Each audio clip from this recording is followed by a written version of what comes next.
સ્વામિનારાયણ સાક્ષાદ અક્ષર પુરુષોત્તમ સર્વેભ્ય પરમાં શાંતિ આનંદમ સુખમર્પયેત. શ્રી સ્વામિનારાયણ ભગવાનની જય. શ્રી અક્ષર પુરુષોત્તમ મહારાજની જય. શ્રી ગુણાતીતાનંદ સ્વામી મહારાજની જય. શ્રી પ્રમુખ સ્વામી મહારાજની જય. શ્રી મહંત સ્વામી મહારાજની જય. પ્રગટ ગુરુ હરિ પરમ પૂજ્ય મહંત સ્વામી મહારાજની આજ્ઞા અને આશીર્વાદથી આપણે બધાએ નિત્ય પ્રાતઃ કથાનો લાભ લઈ રહ્યા છીએ. આજે આપણા માટે 1239મી સભા થાય છે અને કહત હૈ સહજાનંદ એ વિષય ઉપર 890મો દિવસ થાય છે. ગરડા પ્રથમ પ્રકરણના 58ના વચનામૃતની અંદર કુસંગ, પૂર્વ સંસ્કાર અને દેહ એ ત્રણની વાતની અંદરથી પૂર્વ સંસ્કાર માટે થઈને જે મલિન વિચારો આપણને આવે છે એ કેમ ટળે, આવા પ્રશ્ન આનંદાનંદ સ્વામીએ મહારાજને પૂછ્યો ત્યારે મહારાજ પોતે અદ્ભુત જવાબ આપે છે. જો કદાચ દેહ કરીને આપણે કંઈક એ પ્રકારે મલિન વાસના આપણામાં આવતી હોય તો આત્મા અનાત્માની વ્યક્તિએ કરીને કદાચ ટળી જાય. કુસંગે કરીને આવતી હોય તો સંતના સમાગમે કરીને, સંગે કરીને ટળે. પણ પૂર્વના સંસ્કાર જ મલિન હોય તો એના કારણે કરીને એ કેમ ટળે? ત્યારે મહારાજ પોતે આના જવાબની અંદર તો એમ જ કહે છે કે એ ટળવું અશક્ય છે. પણ મહારાજને જ્યારે આ પ્રશ્ન પૂછ્યો ત્યારે મહારાજ જવાબ આપે છે કે અતિશય જે મોટા પુરુષ હોય તેનો જે ઉપર રાજીપો થાય તેના ગમે તેમાં મલિન સંસ્કાર હોય તો પણ નાશ પામે. કેટલો બધો સરળ રસ્તો બતાવ્યો અને એ પણ ભગવાન સ્વામિનારાયણ પોતે આપણા હિન્દુ સનાતન ધર્મના શાસ્ત્રોની અંદર બતાવેલા એ માર્ગને વિશેષ કરીને આપણને આ અનુસંધાન આપે છે. મહારાજ એવું બોલ્યા, મોટા પુરુષ નહીં, પરંતુ એની અંદર એક વિશેષણ એવું લગાવે છે કે અતિશય મોટા પુરુષ હોય તેનો જે ઉપર રાજીપો થાય, એના ગમે તેવા મલિન સંસ્કાર હોય તો પણ નાશ પામે. એટલે કેટલો બધો સરળ રસ્તો બતાવે છે કે મોટા પુરુષનો રાજીપો લેવો એ આપણા જીવનની અંદર આપણા હાથમાં છે. આજે આપણે સત્સંગની અંદર જોડાયા છીએ ત્યારે મોટા પુરુષને રાજી કરવા માટે થઈને જ આપણે જે કંઈ પ્રવૃત્તિ કરતા હોઈએ છીએ, સેવા પરિચર્યા કરતા હોઈએ છીએ, એ બધાની અંદર જોવા જઈએ તો આપણને એક જ વિચાર રહે છે.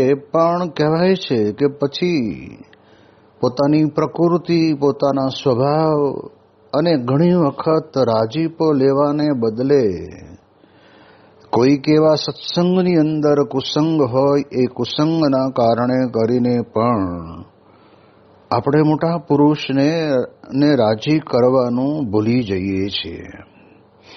એટલે એટલા માટે થઈને મહારાજ પોતે આપણને સીધી લીટીની વાત કરે છે કે અતિશય મોટા પુરુષની પ્રસન્નતા આપણા ઉપર થાય એમ આપણે સ્વામી કે સત્સંગની અંદર વર્તવું. યોગીજી મહારાજના જીવન ચરિત્રની અંદર જૂનાગઢમાં જ્યારે પોતે હતા ત્યારે કેવી સેવા કરતા, તો આપણે જાણીએ છીએ કે સંતોની આજ્ઞાએ કરીને ગૌશાળાની ગાયો ભેંસોને લઈને ગિરનારની તળેટીમાં એને ચરાવવા માટે લઈ જાય, તો માત્ર એટલી ચરાવવાની જ જવાબદારી અને ક્રિયા કરતા હતા એવું નહોતું. એ અનાદિ સિદ્ધ જોગી હતા એટલે એમણે તો તે વખતે ત્યાં આગળ હાથની અંદર પુસ્તક પાનું રાખી અને આ ક્રિયા કરતા કરતા પોતે કીર્તન, ભજન, સ્વામીની વાતો, વચનામૃત, હરેલીલામૃત કે નિષ્કુળાનંદ કાવ્ય જેવા ગ્રંથોની અંદર સામાન્ય રીતે પોતાના જીવનની અંદર આપણને વધારે ઉત્કર્ષ કરે એવા જેને કહેવાય ને કે શ્લોક અને સાખીઓ પોતે કંઠસ્થ કરતા. એ તો બરાબર છે, પણ એ કરતા કરતા પણ એમને ત્યાં આગળ કોઈ જગ્યાએ એક જગ્યાએ બેસીને કરવું, એકાગ્રતાથી કરવું, એને બદલે ક્રિયા કરતા કરતા કરતા તો શું કરે કે જૂનાગઢની અંદર 100, 150, 200 જેવા સંતો રહે એટલે રોજ પોતે યોગીજી મહારાજ પોતે તે વખતના સમયની અંદર બધા જ સંતો માટે દાંતણ સરસ મજાના કાપી એને છોલીને તૈયાર કરી અને લેતા આવે અને જ્યારે સેવા કરે ત્યારે કહેતા કે દાંતણ કાપવાની સેવા કરે ત્યારે મનમાં એમ વિચાર રાખે કે જે સદગુરુ સંતને કે જે સંતને જેવું દાંતણ જોઈએ તેવું આ બાવળના ઝાડ ઉપરથી કાપીને હું લઈ જઈશ અને એમની પથારી જઈને મૂકી આવીશ. હવે દાંતણ જેવી વસ્તુ તો સામાન્ય રીતે આપણે જાણીએ છીએ કે દંત ધાવન કરીને એકની 2 ચીરો કરીને આપણે જીભ ઉપર રહેલો કચરો સાફ કરી નાખી દેવાનો હોય છે. હા, એને કદાચ આપણે કંઈક કાયમ માટે રાખવાનું હોય તો આપણને એમાં સારો વિચાર આવે, પણ તેમ છતાં યોગીજી મહારાજ પોતે એ પ્રમાણે દાંતણ એવા મહિમાના ભાવથી કાપતા અને એનાથી વધારે કે દરેકને આસને જઈને મૂકી આવ્યું એ તો કેટલું બધું જબરજસ્ત. અને આ એક દિવસનો કોઈ કાર્યક્રમ નહોતો. એ જ્યાં સુધી એમને ત્યાં આગળ આ પ્રમાણે કહેવાય છે કે ગૌશાળાની ગાયોને ચરાવવા માટે જવાનું થતું ને ત્યારે આ કાર્ય સેવા કરતા. એવી જ રીતે વાસણ ઉટકવાની સેવા પણ કરતા. ચોકા સાફ કરી નાખવા, ચોક વાળી નાખવો અને સભા મંડપની અંદર બધી જગ્યાએ 10-15 દિવસે કહેવાય છે કે જ્યાં કંઈ નાના મોટા જાળા ઝાંખરા જામ્યા હોય તો એને પણ સાફ કરી નાખતા અને એ જ સભા મંડપની અંદર પોતે કચરા પોતું પણ કરવું પડે તો કરી નાખતા. આવી સેવા કરે પણ અંતરની અંદર એક જ વિચાર કે મારી સેવાથી સ્વામી રાજી થશે, આવો એક વિચાર એમના અંતરની અંદર રહેતો. અને એ સેવા છે ને જરૂર આપણને આપણા જીવનની અંદર આપણને ઉર્ધ્વ ગતિ પમાડે છે. કહેતા કે પછી આપણને અંતરની અંદર ક્યારેય પણ મલિન વિચાર પણ આવે નહીં. એને આવેલા હોય ને કોઈને તો નાશ પામી જાય. આવો એક માર્ગ આપણને બતાવે છે. અને એમના જીવન ચરિત્રની અંદર લખેલી એક વાત તો એવી કે તે વખતના સમયની અંદર આપણે જાણીએ એ પ્રમાણે વાસણ બધા તાંબા પિત્તળના વપરાતા, એટલે ખટાશવાળી વસ્તુ કંઈ બનાવવાની હોય તો એના કારણે કરીને એને કલઈ કરવી પડતી. અને ત્યારે તે વખતે જૂના સંતો પણ કલઈવાળાને બોલાવે તો વળી કદાચ ભાવ તાલમાં આઘું પાછું કરે અને એમાંથી દેવના પૈસા ખોટા વપરાઈ જાય. એના કરતાં જાતે જ પછી એ પ્રમાણે આ કલઈ કરવાનું કામ કરતા હશે અને આ સેવા યોગીજી મહારાજને આ ભાગ્ય આવી અને જ્યારે કલઈ કરે છે ત્યારે આ કંઈ બધું શીખીને આવ્યા નહોતા. પણ જોકે આમ વિચાર કરીએ આધ્યાત્મિક દ્રષ્ટિએ તો અનાદિના ગુણાતીત પુરુષ હતા એટલે અમને તો શીખવાની જરૂર પડે નહીં. એટલે એના કારણે કરીને તે વખતના સમયની અંદર એ કલઈ કરે ને ત્યારે પણ કલઈ થઈ ગયા પછી વાસણની સામે જોઈને એવું વિચારીને બોલે કે આ સેવા મેં કરી છે એમાંથી સ્વામી રાજી થશે. આ કેટલી બધી જબરજસ્ત મોટા પુરુષને આ પ્રમાણે કહેવાય છે કે રાજીપો લેવા માટે સેવા કરવાની. અને આપણે જાણીએ છીએ કે આપણે સત્સંગની અંદર કોઈ પણ પ્રકારની સાધના, આ બધી સાધના જ કહેવાય. જે સાધના કરતા હોઈએ તો અંતરની અંદર વિચાર તો એવો જ રહેવો જોઈએ કે આ સાધનાથી મંદિરનું કામ અટકી પડતું હતું તો મેં અટકવા ન દીધું, એવો પણ ઘણા બધાને વિચાર આવે. અથવા તો આ મારી આવડતના કારણે કરીને મંદિરમાં બીજું કોઈ કરનાર નહોતું અને મને જ્યારે કહેવામાં આવ્યું ત્યારે એ કામ કોઈ કરી શકે એવું નહોતું, ત્યારે મને આ કામ મળ્યું એટલે મંદિરનું કામ થયું, નહીતર તો શું થાત. એવો વિચાર તો જાગ્રત, સ્વપ્ન કે સુષુપ્તિની અંદર પણ યોગીજી મહારાજને પોતાની સેવા કરવાને વિશે ક્યારેય આવ્યો નથી. અને ત્યારે એ યોગીજી મહારાજના જીવનની અંદર એક જ વિચાર રહેતો કે હું આ જે સેવા કરું છું એનાથી મારા ઈષ્ટદેવ ભગવાન સ્વામિનારાયણ અને અક્ષર બ્રહ્મ ગુણાતીતાનંદ સ્વામી પોતે રાજી થશે. રાજીપાનો જ વિચાર જ્યારે અંતરની અંદર હોય ને ત્યારે પછી એને ક્યારેય કોઈ દિવસ કોઈ એમની સેવા વડે કરીને આગળ આવવાનો વિચાર આવે જ નહીં. એટલે અહીંયા આગળ મહારાજ કહે છે કે અતિશય જે મોટા પુરુષ. હવે અતિશય મોટા પુરુષનો અર્થ શું સમજવાનો કે આ લોકની અંદર થોડું ઘણું આધ્યાત્મિક જ્ઞાન બોલતા કરતા આવડી ગયું હોય ત્યારે લોકો એને જ્ઞાની કહે અને પછી કદાચ કોઈક મોટા સંત પણ કહે. પણ અહીંયા તો કહે છે કે અતિશય મોટા પુરુષ એટલે યોગીજી મહારાજ પોતે વાત કરીને કહેતા કે મોટા પુરુષ એટલે એટલું જ સમજવાનું કે અક્ષર બ્રહ્મ સત્પુરુષ એવા ગુરુ. હવે જો એને રાજી કરે ને તો જ મલિન વાસના ટળે. આપણે જાણીએ છીએ કે અતિશય મોટા પુરુષ ના હોય, કહેતા અક્ષર બ્રહ્મ સિવાયના વડીલ સંતો હોય, સદગુરુ સંતો હોય, એની સેવા કરતા હોઈએ તો બને કેવું તો કે એની સેવા એ કરીને એ સંત રાજી થાય. એને એમ કે ચાલો તમે મારી આ શરીરની કળતર મટાડી દીધું, મારા ધોતિયા ધોઈ નાખો છો, મારું જમવાનું તમે અહીંયા લાવીને મને જમાડો છો, એવું બધું વિચાર કરતા હોય એવા કોઈ સંત હોય અને એની સેવા અને અક્ષર બ્રહ્મ ગુણાતીત સત્પુરુષની સેવા કરવાથી અંતરની અંદરથી મોટા પુરુષનો રાજીપો પ્રાપ્ત થાય. આપણે તો આ ગુણાતીત ગુરુવર્યોના જીવનની અંદરથી જ આપણે શીખવાનું છે.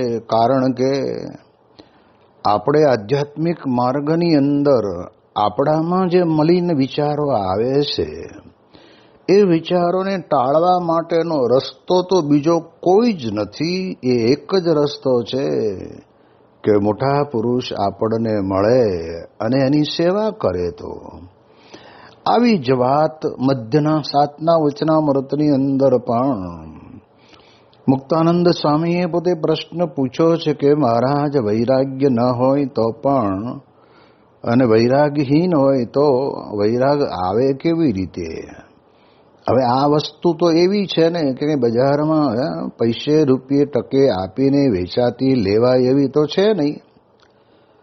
પરંતુ કહે છે મહારાજ પોતે કહે છે કે અતિશય મોટા પુરુષો હોય તેની મન કર્મ વચને કરીને સેવા કરે ને એના કારણે કરીને સત્પુરુષના અંતરની અંદર રહેલા જે ભગવાન પરબ્રહ્મ પુરુષોત્તમ નારાયણ તે કૃપા દ્રષ્ટિ કરીને જોયે જે આ બિચારો વૈરાગ્ય રહી છે તો એના વિકાર ટળો તો તત્કાળ ટળી જાય.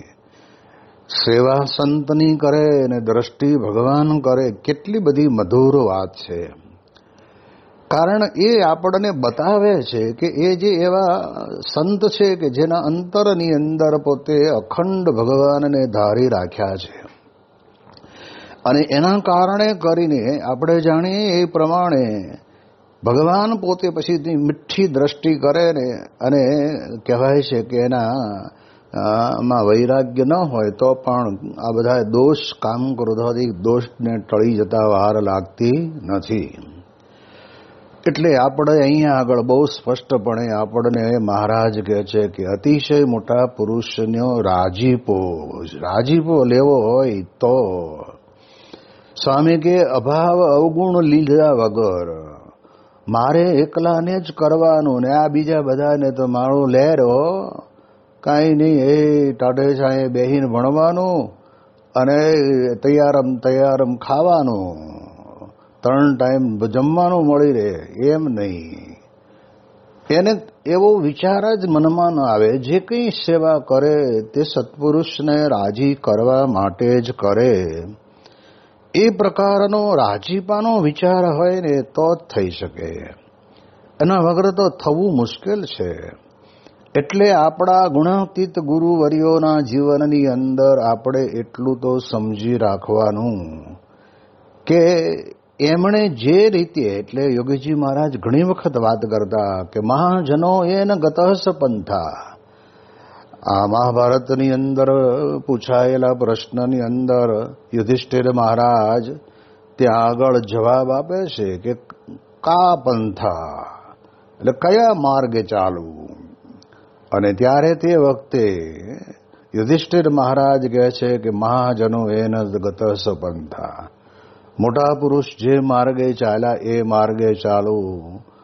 મોટા પુરુષનું જીવન આપણી સામે એકદમ નિર્મળ કાચની અંદર કોઈ પણ પ્રકારનો ડાઘ ન હોય એવી પ્રકારનું પરમ પવિત્ર જીવન છે ને એ એવું જીવન આપણે જીવવા માટે પ્રયત્ન કરવો પડે. અને કરીએ તો મોટા પુરુષ રાજી થાય. એ તો વાત વાસ્તવિક છે. એટલે રાજીપો લેવા માટે થઈને તો આ એક જ રસ્તો છે કે આપણને આવા ગુણાતીત સત્પુરુષ મળ્યા છે એને રાજી કરવા. ભગતજી મહારાજે પણ પોતાના જીવનની અંદર સેવામય જીવન, તમે જો વિચાર કરો, ગુણાતીતાનંદ સ્વામી પોતે એને પ્રાગજીને જે આજ્ઞા કરે તે આજ્ઞા પ્રમાણે ભગતજી મહારાજે પોતે સેવા કરી છે. એમાં શારીરિક વિઘ્નો પણ ઘણા લોકો કરતા હતા. ચૂનાના કોથળા ઉતરે ત્યારે હાથો હાથ આપવાને બદલે ઘા કરે, બરડા ઉપર ઘા કરે, વાગે, ઢીમણા થઈ જાય. ક્યારેક અણીવાળો એવો પથ્થરો હોય તો લોહી પણ નીકળતું હશે. અને તો પણ મનમાં એવો વિચાર નથી કરતા કે ભાઈ એ ચૂનાના કોથળા ઉપાડીને મને આમ ભલે ઘા કરીને નાખે પણ આપે તો મને છે ને, એટલે મને મદદરૂપ તો થાય છે ને. આવો વિચાર એમના મનની અંદર રહેતો હોય. અને ત્યારે કોઈકને મનની અંદર આ બધું જોયા પછી વિચાર આવ્યો અને કહ્યું કે પ્રાગજી, આ તારી ઉપર આવી રીતે કોથળાના ઘા કરે છે એટલે તું સેવા મૂકી દે. અને ત્યારે તે વખતે ભગતજી મહારાજ બોલ્યા કે સ્વામી, આ તો સેવા મને ગુણાતીતાનંદ સ્વામીએ આપી છે અને મારે સેવા કરવી છે એ અમને રાજી કરવા માટે. અને હું તો એમ સમજું છું કે આ જે મારી ઉપર આ પ્રમાણે કદાચ કોથળા નાખે છે તો કહે છે કે એ કોથળામાં નાખનારની અંદર મારા ગુરુ ગુણાતીતાનંદ સ્વામી પોતે પરીક્ષા કરતા હોય તો મારે શા માટે એની અંદરથી પરીક્ષામાં અનઉત્તીર્ણ થવું. તો રાજી થઈને આ પ્રમાણે કહેવાય છે કે તે વખતે સેવા કરી લેવી. તો જો એમનો વિચાર એક મોટા પુરુષને રાજી કરવાનો, અને ગુણાતીતાનંદ સ્વામી ખરેખર રાજી થઈ ગયા અને રાજી થઈને કહ્યું કે પ્રાગજી તું માગ જે જોઈએ તને. પ્રાગજી ભગતે કહ્યું કે સ્વામી મારે બીજું કાંઈ જોઈતું નથી તમારી પ્રસન્નતા સિવાય. અને 12 વર્ષ ગોપાળાનંદ સ્વામી પાસે સમાગમ કરો અને હમણાં તમારી પાસે રહીને સમાગમ કરું છું. તો ક્યારેય પણ એ મોટા સંતો પાસે એવું તો મેં સાંભળ્યું નથી કે આ સંસારની અંદર સ્ત્રી અને ધનની અંદર સુખ છે, એવી તો વાત અમે ક્યારેય કોઈ દિવસ સાંભળી નથી. એની અંદર તો દુઃખ માત્ર એમાં જ રહેલા છે. એટલે મારે એવું કંઈ જોઈતું નથી. ત્યારે સ્વામી સામેથી કહે છે કે પ્રાગજી જા 60,000 રૂપિયા એ જમાનાની અંદર ગુણાતીતાનંદ સ્વામી કે તને મળશે ને ઘરે રહીને શાંતિથી ભજન કરજે, અક્ષરધામમાં લઈ જવાની જવાબદારી મારી. એમ એ વખતના સમયની અંદર આવું કહે છે. ત્યારે કહ્યું કે સ્વામી મારે કાંઈ જોઈતું નહીં, મને તમારું જ્ઞાન આપો. તમે ક્યાંના રહેનારા છો, તમારું ઘર બતાવો. આજે ઉદ્ગાર જે ભગતજી મહારાજ પોતે બોલે છે એ ક્યારે બોલાય? તો સ્વામી કે સંસારની અંદર આ પ્રમાણે બધી જ જગ્યાએથી વાતો સાંભળીને નિશ્ચય કરી લીધેલો. અને પછી ગુણાતીતાનંદ સ્વામી અતિશય રાજી થયા અને કહ્યું કે અક્ષરધામમાં પણ લઈ જઈશું. તો ભગતજી મહારાજની ઉપર રાજી થયા. પણ આવા ગુણાતીત સત્પુરુષ હતા એટલે. અને પછી તો ગુણાતીતાનંદ સ્વામીએ પોતે અક્ષરધામનું દ્વાર બનાવી દીધું. એમને અખંડ મહારાજને ધારણ કરે એવું ઐશ્વર્ય આપી દીધું. અને ત્યારે કેટલાક લોકો કહેતા હતા કે સ્વામી તમારે આવું કરવું હતું તો કોઈક પાત્ર તો સારું જોવું હતું. આજે તમે એને આ પ્રમાણે આપ્યું છે. ત્યારે ગુણાતીતાનંદ સ્વામી કે આ કંઈ થોટબોઠિયું નથી, તે પાછું લઈ લેવાય અને બીજાને આપી દેવાય. આ એક વખત મેં આપ્યું એવું પાત્ર કહેતા કે અમારા વચનની અંદર એમને પૂરેપૂરો વિશ્વાસ અને અમારા વચનને ક્યારેય એમણે હેઠું પડવા દીધું નથી. એટલે અમારાથી રહેવાયું નહીં. અને અમે એમને હાથ છૂટી બલા થઈ અને એમને આપી દીધું. અને ભગતજી મહારાજ પોતે અક્ષર બ્રહ્મ પછીના પ્રથમ વારસદાર ભગતજી મહારાજ બન્યા. એક લોકની દ્રષ્ટિએ આપણે કહીએ છીએ, પણ એ તો અક્ષરધામમાંથી જ આવેલા પુરુષ હતા અને ત્યારે જ આટલું સહન કરી શકાય. શાસ્ત્રીજી મહારાજના વખતની અંદર યોગી મહારાજને અખંડ વિચાર એ જ રહેતો કે સ્વામી રાજી થાય ને એમ જ મારે કરવાનું છે. અને આપણે પ્રસંગ સાંભળ્યો છે ને કે એક વખત વિરમગામ સ્ટેશન ઉપર નિર્ગુણ સ્વામી, શાસ્ત્રી મહારાજ અને યોગીજી મહારાજ એ 3 જણા. અને એ વખતે ત્રણેયના પોટલા યોગીજી મહારાજના ખભે. એટલે નિર્ગુણ સ્વામી કહે કે જોગી આ બાજુ આવો, આ ડબ્બામાં બેસવાનું છે. અને ત્યારે શાસ્ત્રી મહારાજ કે જોગી આ બાજુ આવો, આ ડબ્બામાં બેહવાની જગ્યા છે. આમ વારંવાર જે બાજુ બોલાવે તે બાજુ દોડીને જાય. પાછા શાસ્ત્રી મહારાજ આ બાજુ બોલાવે ત્યાં દોડીને જાય. અને શાસ્ત્રીજી મહારાજ જે ડબ્બાની ટ્રેન ઉપડવાનો ટાઈમ થઈ ગયો અને તે વખતે દોડીને ચડી ગયા શાસ્ત્રી મહારાજ જે ડબ્બામાં ચડ્યા ત્યાં. અને પછી યોગી મહારાજ પોતે એ 2 સદગુરુ સંતોની વચ્ચે બોલ્યા કે આજ તો ભારે લીલા થઈ. નિર્ગુણ સ્વામી કે આમ ચાલો, તો શાસ્ત્રી મહારાજ કે આમ ચાલો. પણ એની અંદર એમને અંતરની અંદર વિચાર કે એ રાજી થતા હોય એમ જ મારે કરવું છે. અને એના કારણે કરીને યોગીજી મહારાજના જીવનની અંદર એમને કોઈ દિવસ ક્યારેય પણ એવો વિચાર નથી આવ્યો. એને તો એક જ વિચાર કે સ્વામી કેમ રાજી થાય. એક સાધના કરતો હોય ને તોય પણ એની લિમિટ હોય. જ્યારે એક વખત શાસ્ત્રીજી મહારાજ એટલું જ કહ્યું કે જોગી તમારે રોટલા બનાવવાની સેવા કરવાની. અને પછી કોઈ દિવસ શાસ્ત્રીજી મહારાજને પૂછ્યું નથી કે સ્વામી આ કેટલા વર્ષ સુધી મારે કરવાનું છે સેવા. આ જો બધા પૂર્ણ પુરુષ હતા, છતાં પણ આપણને બધાને એ માર્ગે ચાલવા માટે કેમ ચાલવું એની આપણને આ વાત સમજાવતા કહેશે. તો 40 વર્ષ સુધી સ્વામી યોગી મહારાજ કે રોટલા કર્યા. અને જ્યારે ખાંભડાની અંદર 1970ની અંદર બાપાનું સામૈયું કરવામાં આવ્યું, પરદેશથી આવ્યા ત્યારે બાપા બોલ્યા કે આ ખાંભડાના ઘરોઘરની અંદર અમે જોડી માગી અને લોટ ભેગો થતો ને ત્યારે તાવડી માંડ સારંગપુર ચાલતી. ત્યાંથી અમારા વળી સન્માન શેના હોય? હવે ભીખ માગવાનું કામ કોઈ વ્યક્તિ કરતું હોય ને એને એ જ ગામની અંદર એને સન્માનની ઈચ્છા અરે નહીં. આ તો ગુણાતીત સત્પુરુષ છે. એમનો પ્રૌઢ પ્રતાપ વિદેશની ધરતી ઉપર પણ કેટલો જબરજસ્ત પથરાયેલો રહ્યો.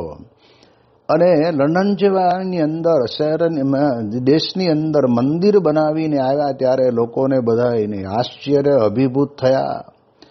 અને એના કારણે કરીને ગામ ખાંભડાના હરિભક્તો જે કંઈ હશે એ બધાએ આખા ગામે મળીને સ્વામીનું સ્વાગત કર્યું. તો આપણે જાણીએ છીએ કે એમને એ સ્વાગતની મહત્તા નથી, પણ સારંગપુર મંદિરની અંદર જ્યારે રોટલા બનાવવાની તકલીફ માટે કે લોટ ન હોય ત્યારે ખાંભળાએ મુઠ્ઠી લોટ આપીને આ યોગીજી મહારાજની જોડીને અંદર નાખી અને એ મંદિરની અંદર ઠાકોરજી, સંતો અને કડિયાને મજૂરો માટે થઈને રોટલા બનતા. અને એટલે યોગીજી મહારાજ ખાંભડાની એ વાતને વધારે વિશેષ કરીને કહે છે કે આમાં તે અમારું હામયું શેનું હોય. એટલે મહારાજ પોતે આપણને કહે છે કે જ્યારે અતિશય મોટા પુરુષો હોય તેનો જેના ઉપર રાજીપો થાય, તેના ગમે તેવા મલિન સંસ્કાર હોય તો પણ નાશ પામે. હવે બીજી વાત આપણને મહારાજ અહીં બતાવે, ગમે તેવા મલિન સંસ્કાર. હવે સ્વામી કહે છે ને કે આ તો બહુ અઘરી કલમ છે. આમ ખેતરની અંદર પણ આપણે જાણીએ છીએ ગાંડો બાવળ કે પછી નાના મોટા એવા વિચિત્ર પ્રકારના મૂળિયા નાખીને ખેતરમાં જામેલા હોય એને કાઢવા માટે પણ કહેવાય છે કે હળ હાંકે તો હળની હારે કહેવાય કે એ વખતે મૂળ નાખેલા ઉપરથી કાપી નાખ્યા હોય પણ મૂળ નાખેલા બુટઠૂઠા પડ્યા હોય ને. અને ત્યારે સ્વામી પોતે કાર્યાણીમાં બિરાજમાન છે ને તે વખતે એ બાપુની પાસે એનો માણસ આવ્યો અને બાપુએ આ પ્રમાણે વાત કરી કે જજે બુટઠૂઠા કાઢીને પછી હળ હાંકજે, નહીતર બળદની કાંધ રહી જશે.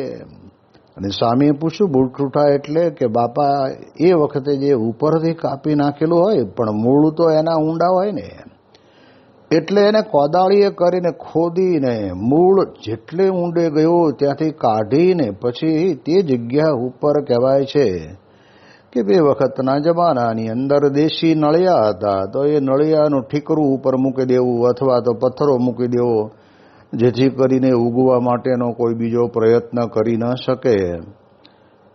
એ પ્રમાણે જ્યારે કહે છે કે સ્વામી કહે છે કે થાય ને ત્યારે આપણી આ અંતરની અંદર રહેલી મલિન વાસના છે ને ત્યારે ટળી કહેવાય. બાકી ઉપરથી આપણે એમ સમજી લઈએ કે હો આપણે આ સત્સંગ મળ્યો છે, હવે આપણે કાંઈ કરવું બાકી રહ્યું નથી. એ મહિમાને પ્રાપ્તિના વિચારમાં બરાબર છે, પણ અંતરદ્રષ્ટિ કરીને તો જોવાનું કે મારામાં કયા કયા અવગુણ એવા પડ્યા છે કે જેને હું જ્યાં સુધી કાઢીશ નહીં ત્યાં સુધી મને અંતરે શાંતિ રહેશે નહીં.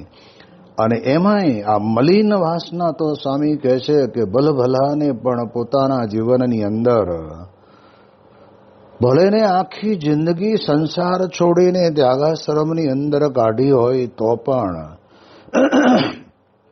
મલિન વાસના ન ટળી હોય તો જીવનની અંદર પછી તો સ્વામી કહે છે ને કે એના અંકુર ફૂટ્યા વગર રહે નહીં. એટલે એક વાત, સેવા કોઈ પણ પ્રકારની આપણે કરીએ ત્યારે એક જ વિચાર કરવાનો કે રાજીપાનો વિચાર. સ્વામી રાજી થશે એ જ વિચાર મનને પૂછ્યા કરવો અને મનથી મન કર્મ વચને કરીને એ સત્પુરુષના વચને કરીને એવી સેવા કરવીને કે જેથી કરીને સ્વામી કે આપણને તો અંતરની અંદર શાંતિ રહે પણ મોટા પુરુષની કૃપાથી આપણને જોનારને પણ અંતરમાં શાંતિ થાય. આવી અદ્ભુત વાત મહારાજ કરે છે કે કોઈ સંજોગોની અંદર એ પ્રમાણે કહેવાય છે કે આપણા પૂર્વના મલિન સંસ્કાર છે એ ટળે એવા નથી, પણ મોટા પુરુષની પ્રસન્નતા એ કરીને ટળી જાય છે. એની વિશેષ વાતો આપણે આવતીકાલે કરીશું. શ્રી સ્વામિનારાયણ ભગવાનની જય.